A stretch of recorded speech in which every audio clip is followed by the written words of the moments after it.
Assalamualaikum warahmatullahi wabarakatuh. Kami dari kelompok 6 akan mempresentasikan mengenai pemikiran Karl Marx tentang struktur masyarakat.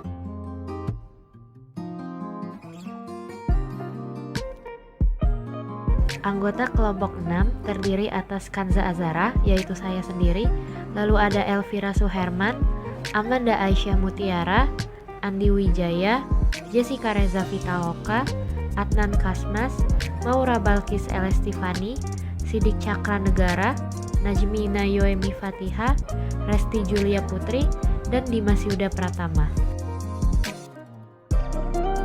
Masa yang sulit bagi kaum buruh adalah masa awal revolusi industri karena kaum-kaum kapitalis lebih mementingkan hasil produksi tanpa memperhatikan hak-hak kaum buruh. Karl Marx sebagai kritisme dari sistem kapitalis mengkritik pada proses produksi dan distribusi dalam kapitalisme. Dalam bukunya yang berjudul Das Kapital, Karl Marx memperkenalkan sistem MCM, yang artinya bahwa dengan uang, para kapitalis membeli tenaga kerja dan mesin produksi untuk menghasilkan komoditas, lalu komoditas yang dijual menghasilkan uang lebih banyak. Dalam materialisme historis, sistem kapitalisme yang hancur merupakan bagian yang tidak dapat dihindari. Kapitalisme muncul dari evolusi sistem perbudakan dan adanya feodalisme. Sosialisme adalah tahap yang lebih tinggi dari kapitalisme, yang kelak akan jatuh pada masyarakat komunisme sebagai tahap evolusi yang terakhir. Yang selanjutnya yaitu tentang metode penelitian. Kelompok kami dalam meneliti artikel pemikiran Karl Marx tentang struktur masyarakat menggunakan beberapa teknik, yaitu salah satunya adalah reading. Yang pertama kali kelompok kami lakukan yaitu membaca berbagai macam literatur dari bermacam referensi pula, tetapi dengan tetap mempertahankan keutuhan tema. Setelah selesai membaca berbagai macam literatur, kelompok kami melakukan organizing. Apa itu organizing? Yaitu kelompok kami mengelola berbagai data dari literasi yang sudah kami baca, kemudian mengklasifikasikannya ke dalam subbab yang sesuai dalam pokok bahasannya. Setelah melakukan organizing, kelompok kami kemudian melakukan writing, yaitu writing adalah menuliskan penulisan kami yang sudah kami dapatkan dari organizing data ke dalam subbab pokok bahasa. Yang terakhir yaitu kelompok kami melakukan analyzing, yaitu kelompok kami melakukan analisis terhadap hasil writing kami yang sudah kami tuliskan, yang kemudian analyzing tersebut menggunakan metode content analysis. Dilihat dari teknik-teknik dan proses yang sudah kami lakukan tadi, bisa dikatakan bahwa penelitian yang kami gunakan termasuk dalam jenis penelitian bibliografi research atau penelitian kepustakaan. Nama lengkap dari Karl Marx adalah Karl Heinrich Marx. Ia lahir di Trier, Prusia bagian barat berbatasan dengan Jerman pada 5 Mei 1818. Marx berkeluarga Yahudi. Ayahnya adalah seorang pengacara Yahudi. Ia tertekan oleh pemerintahan Prusia. Imbasnya adalah semua anggota keluarga Marx pindah ke Kristen Protestan. Ayahnya pindah terlebih dahulu, kemudian 8 tahun kemudian ibunya. Marx 9 bersaudara. Marx pindah beragama Protestan sejak umur 6 tahun dan kemudian dibaptis pada tahun 1874. Sejak kecil, ia dijuluki si Maroko. Panggilan tersebut akrab untuk bangsa Afrika Barat Laut. Karena perawakan tubuh Marx yang gemuk, berkulit hitam, bermata cekung, dan bersorot mata yang tajam, ditambah lagi dengan badan yang lebih pendek dari teman-teman yang berusia 15 tahun.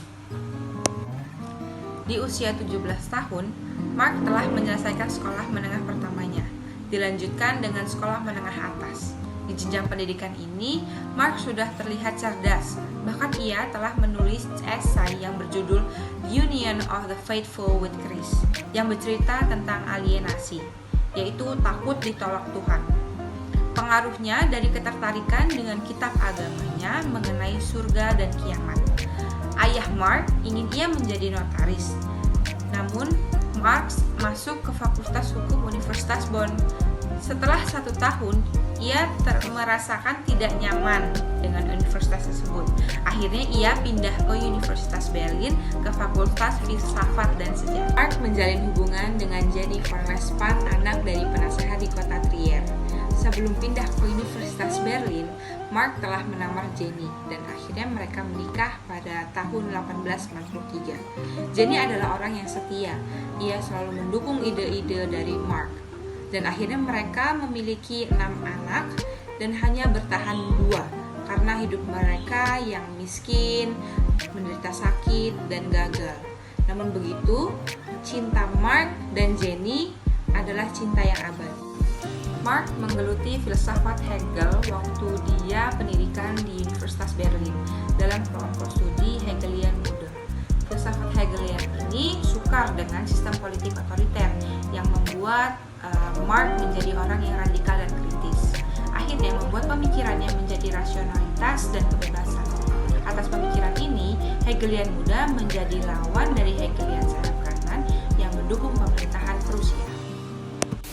Garak diperoleh oleh Marx pada 1801 di Universitas Jena. Disertasinya 15 April 1801 membahas filsuf Yunani kuno dengan judul The Differences Between Natural Philosophy of Democritus and Natural Philosophy of Epicurus. Keradikalan pemikiran Marx membuatnya gagal menjadi dosen di Universitas Bonn. Ia akhirnya aktif sebagai wartawan di media oposisi di Cochin yang bernama Resistance Zentuk dengan haluan liberalisme progresif. Tidak cukup beda nasibnya sebagai dosen, klien dipimpinnya pun terkena sorotan tajam dari pemerintah Prusia. Keradikalan lagi-lagi menjadi penyebab pemberedelan Resistance Zentuk. Kemudian tidak ada nasib di Prusia, akhirnya Marx pindah ke Prancis. Disinilah Marx berkenalan dengan tokoh-tokoh sosialis Prancis seperti Proudhon dan Bakunin. Ini merupakan benih awal dari gagasan tentang sosialisme dan komunisme. Selain bertemu dengan tokoh sosialis Prancis, Marx juga bertemu dengan F. Engels, merupakan anak pengusaha dari perusahaan pabrik pemintal kapas yang juga merupakan seorang Jerman kelahiran Bremen. Ini merupakan awal persahabatan abadi antara Karl Marx dan F. Engels. Kehidupan Marx di Paris tidak berlangsung lama, lagi-lagi karena keradikalannya Marx dan keluarganya harus meninggalkan Paris menuju Brussels yang menjadi awal pengasingannya yang permanen di Belgia. Marx dan Engels ditugaskan oleh Liga Keadilan yang menjadi 3 komunis di London untuk menulis pamflet yang terkenal dengan nama The Communist Manifesto. Pengusiran dan pengusiran tidak henti-hentinya dialami oleh Karl Marx di Brussels dengan propagandanya, dengan tulis-tulisannya. Jerman mengalami revolusi buruh pada akhirnya 18 Agustus 1849 Karl Marx pindah ke London bersama istri dan ketiga anaknya. Ini merupakan kehidupan Marx yang terakhir. Marx tinggal di London selama 30 tahun setelah Marx melahirkan karya monumentalnya yang bernama Das Kapital sebagai hasil pengamatan dan penelitian terhadap kaum kapitalis Inggris yang pada saat itu dikenal dengan kematangan produksi kapitalnya. Di London, tepatnya di distrik Soho, Marx menjalani kehidupan serba kekurangan. Marx hidup dalam kemiskinan, ketiga anaknya mati kekurangan gizi dan sakit, istrinya pun meninggal karena kanker pada 1881. Anaknya juga yang bernama Jenny pun meninggal 2 tahun kemudian dengan sakit yang sama. Marx meninggal pada 14 Maret 1883 dalam keadaan duduk di kursi keduanya. Marx dimakamkan di Hangel Cemetery di London di sisi Jenny. Sebuah monumen setinggi 12 kaki dengan patung kepala Marx didirikan pada tahun 1950-an oleh Partai Komunis untuk mengenang sisa-sisanya. Dalam patung tersebut dituliskan frasa yang terkenal, yaitu "Wahai kaum buruh sedunia, bersatulah." Dibuat dari emas yang ditempelkan di monumennya. Pada kaki monumennya dituliskan kata-kata dari Karl Marx itu, "Filsuf hanya menafsirkan dunia, tetapi tujuan sesungguhnya adalah mengubah dunia." Yang pertama ada infrastruktur. Menurut Karl Marx, basis merupakan motor penggerak dalam sejarah manusia yang terdiri dari produksi material yang terjadi di masyarakat. Infrastruktur sendiri ditentukan oleh 2 hal, yaitu tenaga produktif berisi kekuatan masyarakat yang digunakan untuk mengerjakan dan mengubah alam. Poin-poin dalam infrastruktur yang pertama ada hubungan-hubungan produksi berisi hubungan kerjasama atau pembagian kerja antara manusia yang terlibat dalam proses produksi. Yang kedua, komunal primitif, yaitu masih menggunakan alat sederhana serta alat produksi itu masih menjadi milik komunal, belum mengenal yang namanya alat pribadi, serta terbatasnya produksi barang-barang pada kebutuhan individu. Yang ketiga, tahap masyarakat mulai mengenal kelas-kelas di mana terdapat pembagian antara pemilik alat produksi serta kaum buruh. Yang keempat, feodalisme, yaitu runtuhnya masa perbudakan dan digantikan dengan bentuk masyarakat baru, yaitu feodalisme. Alat-alat produksi tersentral pada kaum bangsawan yang hanya memiliki memiliki. Kelima, ada masyarakat kapitalis, yaitu dengan karakteristik menonjol berupa kebebasan individu dalam memiliki alat produksi. Keenam, ada sosialisme, merupakan tahapan masyarakat tradisional menuju masyarakat komunis, yaitu masyarakat tanpa negara dan kelas.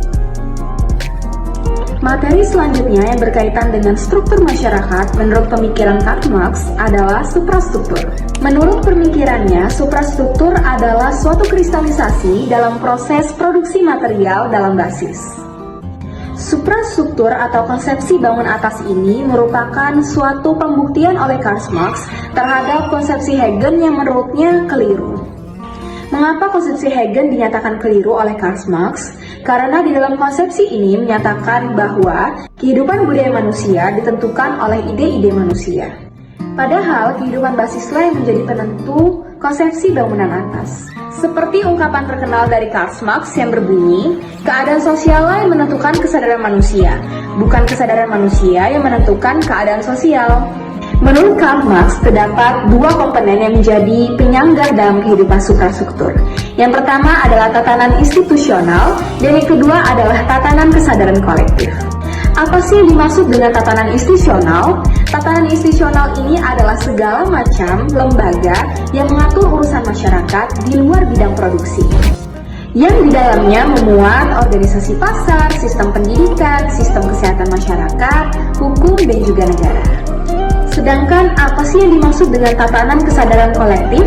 Merupakan suatu tatanan yang di dalamnya memuat sistem, kepercayaan, norma-norma, dan juga nilai dari pengertian kerangka berpikir yang berorientasi kepada agama, kebudayaan, filsafat, moralitas masyarakat, dan juga nilai-nilai seni. Dari semua pembahasan di atas, dapat disimpulkan bahwa dalam pandangan Karl Marx, struktur masyarakat terbagi dalam dua bagian, yaitu infrastruktur dan suprastruktur. Yang pertama, infrastruktur. Infrastruktur atau basis dapat ditentukan oleh dua hal, yaitu tenaga-tenaga produktif dan hubungan-hubungan produksi. Tenaga-tenaga produktif adalah kekuatan yang digunakan masyarakat untuk mengerjakan dan mengubah alam. Berbagai hal yang menyusun tenaga-tenaga produktif ini ialah seperti alat-alat kerja, tenaga kerja, serta teknologi yang dipakai pada proses produksi. Yang kedua, suprastruktur.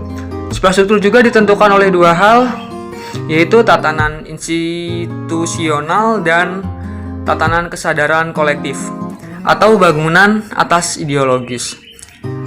Tatanan institusional adalah lembaga yang mencakup pandangan organisasi pasar, pendidikan, kesehatan masyarakat, hingga hukum negara. Tatanan kesadaran kolektif adalah tatanan yang mencakup pandangan agama, filsafat, seni, dan nilai-nilai budaya. Sekian kesimpulan dari saya. Apabila ada salah kata, saya mohon maaf. Wabillahi taufiq wal hidayah. Wassalamualaikum warahmatullahi wabarakatuh. Terima kasih. Terima kasih sudah menonton video kami hingga akhir. Mohon maaf apabila ada kesalahan dalam pembuatan video ini. Terima kasih sekali lagi. Wassalamualaikum warahmatullahi wabarakatuh.